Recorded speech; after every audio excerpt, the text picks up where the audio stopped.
"Please, don't hurt me, I'll work," she begged, but the silent single-dad rancher said only, "Come home." Silverbrook, Wyoming Territory. Winter of 1882. The morning had no color. A thick blanket of fog lay heavy over the town of Silverbrook, softening the sharp lines of buildings and muffling the usual clatter of hooves and market carts. Snow drifted from the sky like forgotten confetti from a party long over. It was winter's grip, gray, bitter, endless. The townsfolk shuffled between stalls at the open-air market, collars high and shoulders hunched. Steam curled from pie tins and coffee mugs. People talked in hushed tones, hands rubbing against the cold as they traded coins for bread or medicine. The church bell rang once, long and low, echoing through the valley like a ghostly memory. Then, silence. Heads turned. Conversation slowed. Through the haze walked a woman in white. Clara Grace, 24, barefoot in the snow, moved as though each step cost her something dear. Her wedding dress, once delicate lace and silk, now hung in muddy tatters around her ankles. Her hair was tangled, cheeks raw with wind. Clutched to her chest was a small wooden box. Inside, a folded handkerchief, an unworn ring, and an unsigned marriage license. Yesterday was supposed to be her wedding day. But there had been no groom. Only a note. And silence. And shame. She moved between stalls, trying to ask for work, her voice soft but steady. "I can clean. I can sew. Please, I just—" But each offer was met with side eyes or awkward turns away. At the bakery, the owner's wife whispered behind cupped hands, "A bride left at the altar, no wonder." At the general store, a man snorted, "She must have done something. Men don't just vanish."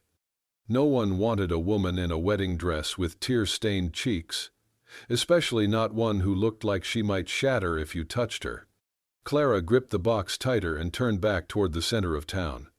That was when it happened. A drunken man, broad-shouldered, red-faced from too many swigs of winter whiskey, stepped in front of her, his voice slurred, loud and cruel. "Well, look what the wind blew in. You waitin' for your groom, sweetheart? Or did you wander out hoping some fool might take you in?" People gathered. Clara tried to step around him. He blocked her. "Maybe you're just looking for attention, crying in white to catch another rich one." And then he shoved her. The crowd gasped, but no one moved. Clara fell backward, her box hitting the ground. The lid snapped open. The ring rolled, shining briefly before vanishing into a slush puddle. Her head struck the cobblestones, not hard, but hard enough. Laughter rippled through the onlookers. She didn't move, just stared up, snow falling on her face. And then, small footsteps. A boy, no older than 4, ran through the crowd. He wore a wool coat 2 sizes too big, and mittens that didn't match. He knelt beside her, gently lifted the handkerchief from the mud, and pressed it into her palm. "Don't cry, lady," he said softly. "It's okay now." His name was Micah Stone. Before Clara could answer, a shadow fell over them. Elijah Stone stood at the edge of the scene, 30 years old, tall and broad, a beard dusted with frost, arms like oak trunks. He wore a thick wool coat and iron-stained gloves. The blacksmith, silent, watchful. No one had noticed him arrive. He stepped forward, shrugging off his coat. Without a word, he bent, lifted Clara to her feet, and wrapped the coat around her shoulders. His eyes held hers, steady, unreadable, but not unkind. Clara flinched, stepping back. "Please," she whispered, "don't hurt me. I can cook. I can clean. Anything. Just don't." Her voice broke. Elijah didn't speak. He simply looked at her, eyes deep and steady as the river in winter. Then, finally, he spoke. His voice was low, measured, quiet as snow. "Come home." The stone house stood at the end of a narrow path, dusted with snow, gray and cold like the mountain behind it. Built with rough-hewn slabs, its chimney puffed only a thin line of smoke, as if unsure it had permission to rise. Elijah walked ahead, boots crunching over frost-bitten ground. He didn't speak, didn't glance back. But when he reached the door, he pushed it open and waited. Clara hesitated on the porch. Micah darted past her, his tiny boots tapping over the wood floor as he ran inside. She stepped over the threshold. Inside, it was sparse but clean. A wooden table, 3 chairs, a stone hearth with a low burning fire, hooks for coats, blankets folded in a chest. No sound but the faint whistle of wind through the shutters. Micah spun in circles on a faded rug, giggling. He peeked at her from behind the chair. Elijah hung up his coat and disappeared into a back room. Clara stood frozen near the door, her hands gripping the small wooden box she still carried. The silence here was not cruel like the streets, it was heavy, solemn, but it didn't bite. She began to move. Over the next hours, Clara busied herself like a ghost. She swept the floor, though it was already clean. She refilled the kettle, though no one had asked. She sorted laundry, boiled water, folded Micah's clothes. Every movement careful. Every sound she made was followed by a glance over her shoulder. At mealtime, Elijah brought bread and stew from a cupboard, set 3 bowls, and sat down. Clara stood nearby. "Sit," he said once. She didn't move. "I can eat later," she whispered, "after you and Micah are done." He didn't insist, just lowered his head and began eating. Micah chattered about a bird he saw outside. Clara listened, hands clenched in her lap. Later, she returned to the kitchen. The fire had died down. She refilled the kettle again, trembling slightly. Her hands were numb from cold and nerves. She didn't see her own hand shaking until the kettle tipped. Scalding water splashed down her forearm. Clara gasped. She dropped the kettle. It clanged loud against the stone floor. Pain seared up her arm. She backed away, clutching the burn, eyes wide. "I'm sorry, I didn't mean to. I'll fix it, I'll clean it. Please don't." Her voice cracked. She pressed herself into the corner, shoulders heaving. Elijah appeared in the doorway. He didn't yell, didn't flinch. He crossed the room, knelt beside the kettle, and turned off the stove. Then he reached for a clean cloth, wrapped ice from the cold box, and walked to her, slow. He knelt before her, wordless, and gently took her arm. Clara flinched. He paused, waiting. When she didn't pull away again, he lifted her wrist, unwrapped her grip, and placed the cold compress against the burn. She hissed softly. He began to bind it with steady, practiced hands. Still silent. Still gentle. When he looked up, his eyes were not angry. They were pained. Not from her injury, but from the way she had looked at him, as if she expected a fist. For the first time, Clara met his gaze. Not out of fear, but searching. There was no storm in his eyes, just silence. And a sadness she recognized in herself. He finished the bandage and stood. Without a word, Elijah boiled new water, made tea, poured 2 cups. He slid one across the table to her. Micah appeared with a paper in hand, scribbles in crayon. He handed it to Clara. It was 3 stick figures, smiling, a house above them, smoke curling from the chimney. "That's you," he said, pointing to the figure in a triangle dress. "And that's Papa, and that's me." Clara stared at the drawing. Her hand trembled. She covered her mouth with her burned hand and sobbed, not from pain, but because no one had ever handed her kindness without asking for something in return. Micah leaned on her shoulder. Elijah watched from the hearth, eyes low, hands curled around his mug. And for the first time in what felt like years, Clara didn't feel like a stranger inside her own skin. The wind swept low across the hills that morning, carrying with it the scent of firewood and frost. Clara stood behind the house near the wash line, her hands red from scrubbing, her fingers numb from the icy rinse. Wet linens fluttered above her like surrendering flags, and beside her, draped over a wooden stool, was the torn white wedding dress, clean at last, but still hopelessly frayed. She stared at it for a long moment. Then, slowly, she began to unbutton the back, her fingers trembling. The fabric slipped from her shoulders, fell like snow to the dirt below. She stood in Elijah's old flannel shirt now, borrowed the night before and far too big for her frame, but warm. In her hand, she held the dress like it was a snake's skin, something once part of her, but now, just a reminder of something that had tried to kill her spirit. She moved toward the fire pit, one step, then another. Just as she reached out to toss the dress onto the coals, a small voice called out, "Wait." Clara froze. Micah came running across the yard, boots untied, cheeks pink from the cold. He held something in both hands, a pair of small shoes, scuffed but polished to a soft shine. Brown leather, tiny brass buckles. He looked up at her with big, serious eyes. "Papa said to keep these, for someone good." Clara looked down, speechless. Micah gently placed the shoes on top of the folded dress she held. "They're yours now." For a moment, time stopped. No wind, no fire, just a boy offering something precious, something saved, not out of duty, but because his heart had already decided she belonged here. Clara's eyes welled. She knelt before Micah, her voice barely above a whisper. "Why me?" Micah shrugged, thoughtful. "You make breakfast taste better, Papa smiles more, and you read with voices." A laugh escaped her lips, a real one, light and surprised.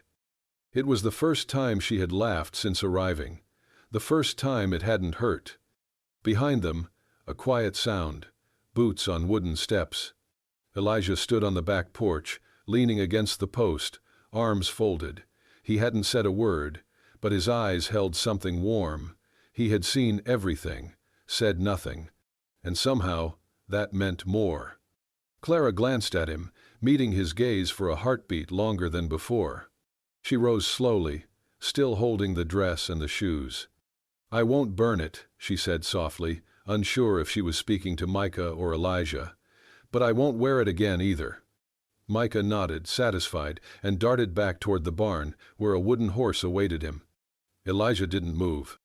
Clara walked past him on the steps, and as she did, he spoke, not loud, not soft, just steady. "Some things get torn," he said, "but that don't mean they don't matter." Clara paused, then kept walking, inside, into warmth, into something new. The dress remained folded on the porch rail, the little shoes placed gently on top. A memory, a farewell, a beginning. The days began to settle into something gentle. Clara found rhythm in the hush of the hills and the creak of wood beneath her boots. She woke before sunrise, boiled water, and swept the porch while the sky was still gray. By mid-morning she sat outside with Micah, teaching him letters with a stick in the dirt. "This one's your name," she told him, guiding his little hand. "Micah." Micah wrinkled his nose, proud. "What about yours?" She smiled faintly and drew her own. "Clara." The boy traced it twice, then grinned up at her. "I'll remember." Inside, the evenings were warm and quiet. Clara discovered a chest in the attic filled with old books, tales of adventure, animals, and fables from far places. She began reading aloud to Micah each night, her voice soft beside the firelight. He listened with wide eyes and swinging legs, leaning against her side. Elijah, always nearby but never intruding, often returned from the barn with mud on his boots and calluses on his palms. She noticed how he fixed the latch on the chicken coop, how he rehung the crooked gate with care, and every time he came in, the kettle was hot, the coffee poured, always waiting. He never said thank you. He didn't have to. They moved like clockwork now, 3 hands on the same timepiece, each marking their own space, yet in sync. But the silences still hung, thick with what hadn't been said. One midday, Clara sat alone on the front steps, legs tucked beneath her skirt, a notebook balanced on her knees. The wind stirred her hair. She wrote in short bursts, half thoughts, pieces of memory, words she hadn't let out in a long time. She didn't hear Elijah approach until his shadow crossed the page. "You write?" he asked, voice low as ever. Clara looked up, startled. Then, slowly, she nodded. Her fingers lingered over the paper before she reached into her coat pocket and handed him a folded, yellowing article. He unfolded it carefully. The headline read, "Railroads and Ruin, the Price of Greed in the East." "I used to be a journalist," Clara said, eyes on her lap. "Covered corruption, war profiteering. Thought I could change the world with ink." Elijah studied the paper in silence. His eyes moved slowly, deliberately. When he looked up, something unreadable flickered in his gaze. Clara continued, quieter now. "I once had a voice, but after what happened I stopped wanting to shout. Now I just want someone to hear me, without judging." Elijah didn't answer, but his gaze softened. That was enough. That evening, after Micah had fallen asleep, curled near the hearth, Clara sat at the kitchen table, nursing a cup of tea. The oil lamp cast a golden glow over the worn wood. She looked up at Elijah, who sat by the door polishing his boots. "What happened to Micah's mother?" she asked gently. He paused. The brush stilled in his hand. The silence stretched long before he spoke. "She left," he said, voice flat. "Ran off with a banker from Chicago. Said she wanted silk sheets and crystal windows." Clara's throat tightened. "Micah was just 2, he added more quietly. "Didn't cry once, just kept looking at the door." He set the boot aside, looked into the flame. "I stopped talking much after that," Elijah murmured. "Figured silence doesn't leave like people do." Clara didn't offer comfort, didn't reach out with pity. She simply nodded, meeting his eyes with quiet understanding. Two people, both abandoned, finding each other in the stillness between words. From that night on, something shifted. Elijah started saying a little more. Weather talk, short questions, the occasional warning about coyotes near the henhouse. And Clara, in turn, began leaving little notes tucked into corners. "Soup's hot by the fire. You forgot your gloves. Micah says you hum when you hammer." He never replied to the notes, but he kept them. They still hadn't used each other's names. Still said sir and miss like strangers playing house. But in the way their eyes met across a quiet room, in the way Elijah filled her teacup before she asked, or the way Clara folded his shirts a little neater than necessary. Something was growing. Something real. The afternoon sun was warm, rare for winter in Silverbrook. Clara knelt in the garden behind the house, pulling at stubborn roots with her sleeves rolled up, while Micah darted between rows of cabbage, chasing a moth. "Do you think bugs dream?" Micah asked, eyes full of wonder. Clara smiled, brushing dirt from her cheek. "If they do, I hope it's of flowers." The boy laughed, ran toward a pile of hay at the far edge of the fence. Clara straightened, wiping her hands, just as she noticed movement, something too smooth, too quiet, slithering along the edge of the straw. Her heart stopped. "Micah, stop." The child froze. A rattlesnake, thick and black-spotted, coiled near his boot. Clara didn't think. Her body moved before her mind caught up. She lunged, swept him aside, felt the sting before she saw it.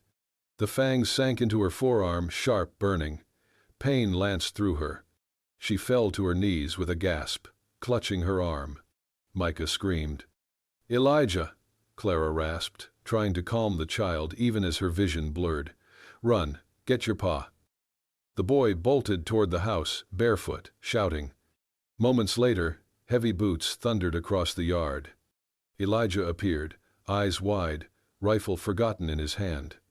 "She's bitten," Micah sobbed, pointing. Elijah dropped the rifle, fell to his knees beside her. "Hold still," he ordered, voice shaking.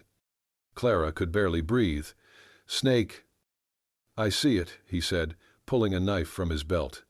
With quick, practiced hands, he sliced near the bite, sucked at the wound, spat, and repeated. His hands were shaking. For the first time since she met him, truly shaking. Blood, dirt, sweat. He wrapped her arm in clean cloth, torn from his own sleeve, lifted her carefully, cradling her like something breakable, and carried her inside.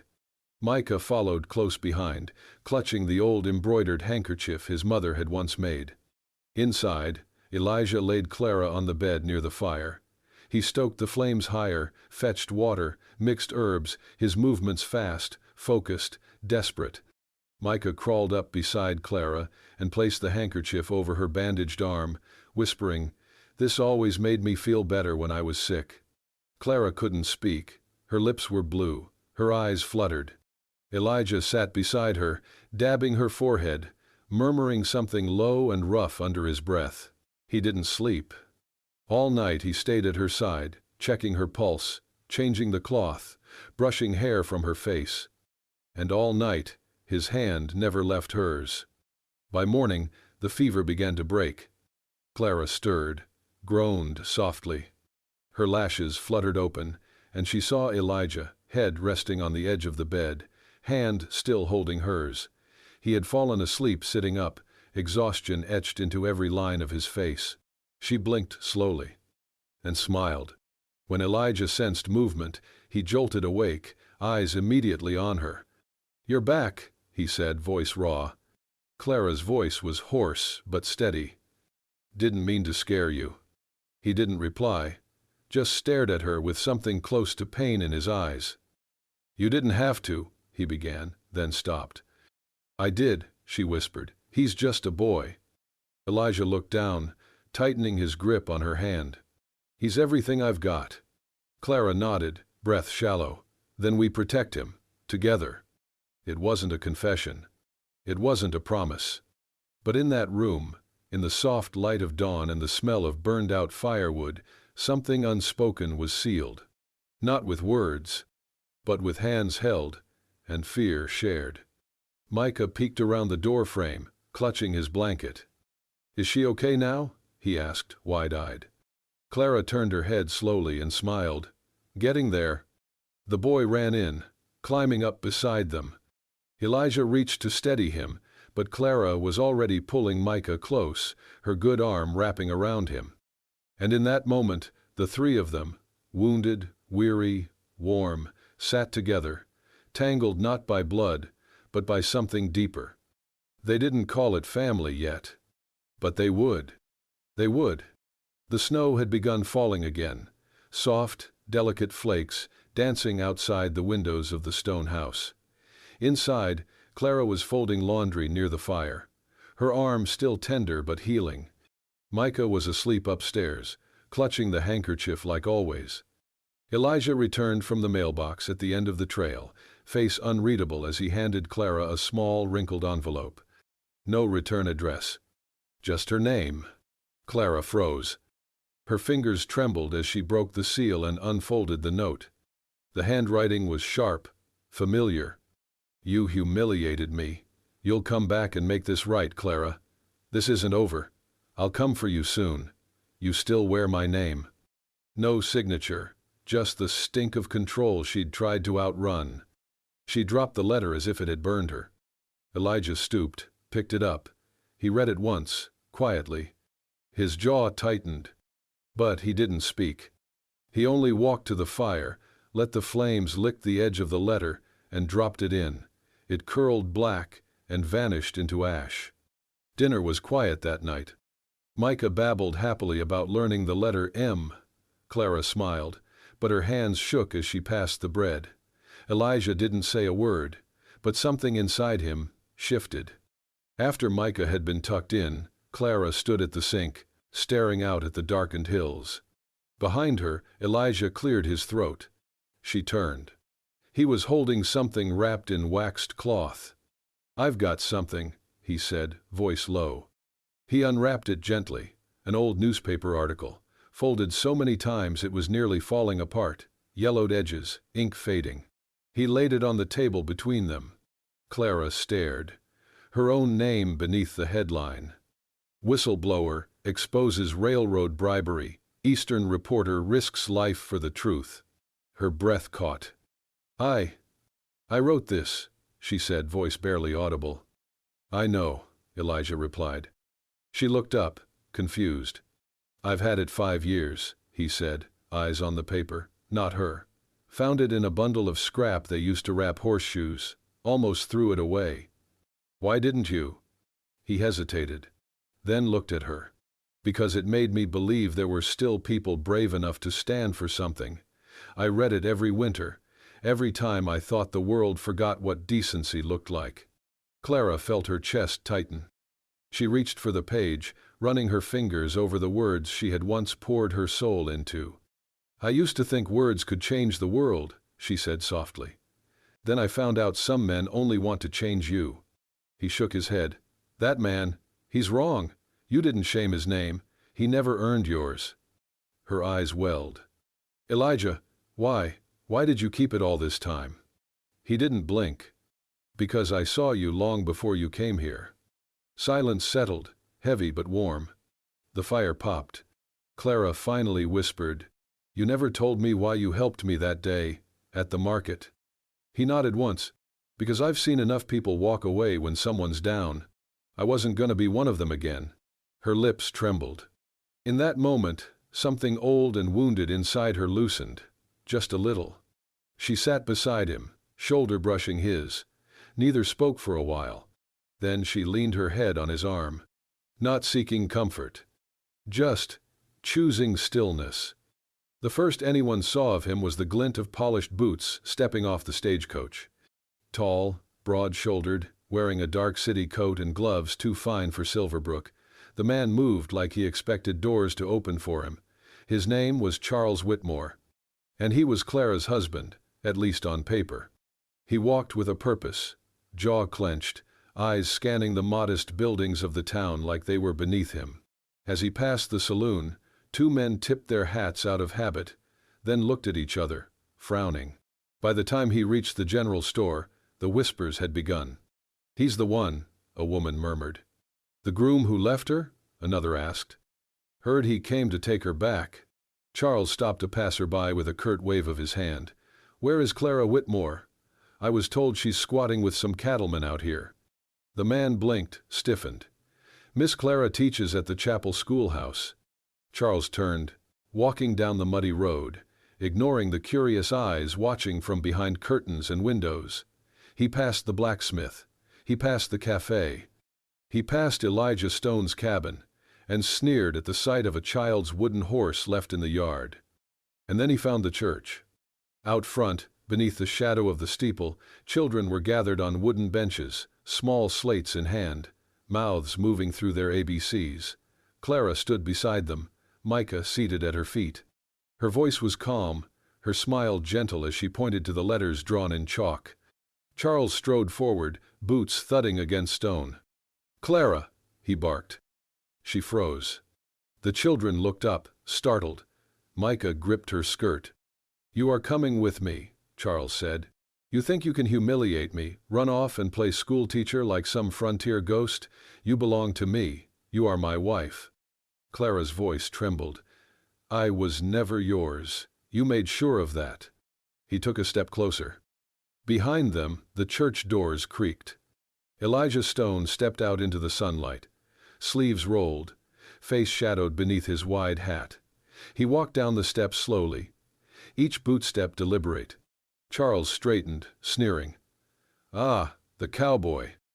Elijah didn't respond. He didn't need to. He stopped just in front of Clara, between her and the man who'd once left bruises on her arms and called it discipline. Charles laughed once, low and sharp. "You think she's yours now? Is that how this ends? She runs from me into the arms of a grunting animal who digs in the dirt?" Still, Elijah said nothing. Then he moved. One punch, swift, brutal, final.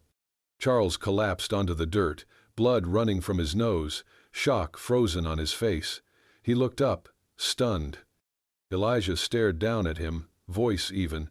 "She owes you nothing. She belongs to no one but herself." The crowd had gathered, neighbors, storekeepers, mothers with children. No one stepped in to help Charles. It was the pastor who walked forward next. "We don't tolerate that kind of man here. Take your coat, take your boots, take your pride, and go."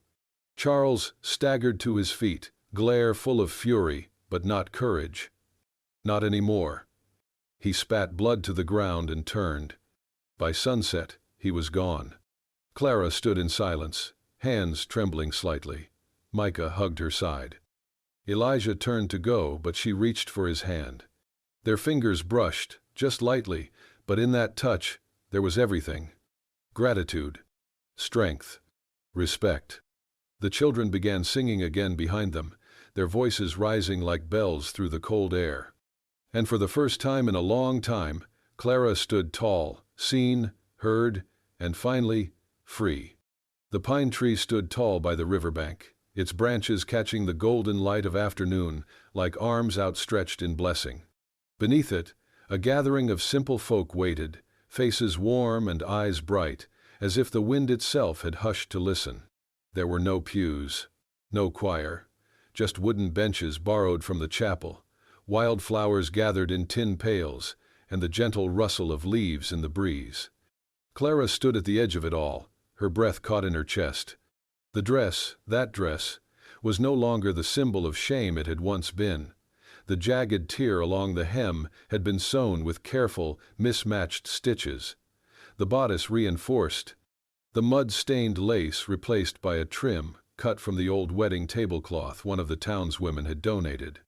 It was still the same dress, but it had been remade, not by hands of wealth or fashion, but by hands that knew what it meant to fall and still choose to stand.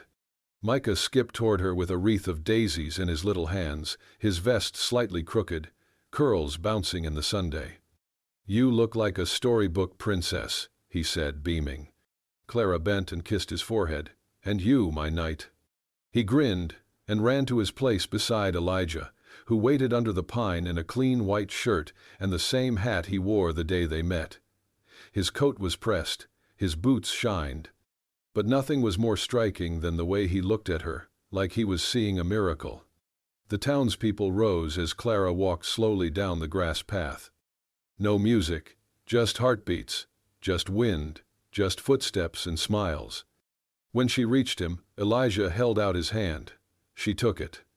Mayor Calloway stood between them, clearing his throat with a grin. "I ain't no preacher," he said, "but I do know a thing or two about promises." He opened a small book, but no one remembered the words that followed.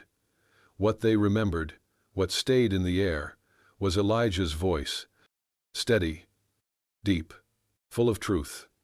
"The first time you wore this dress," he said, "you were left standing alone." He paused, eyes never leaving hers.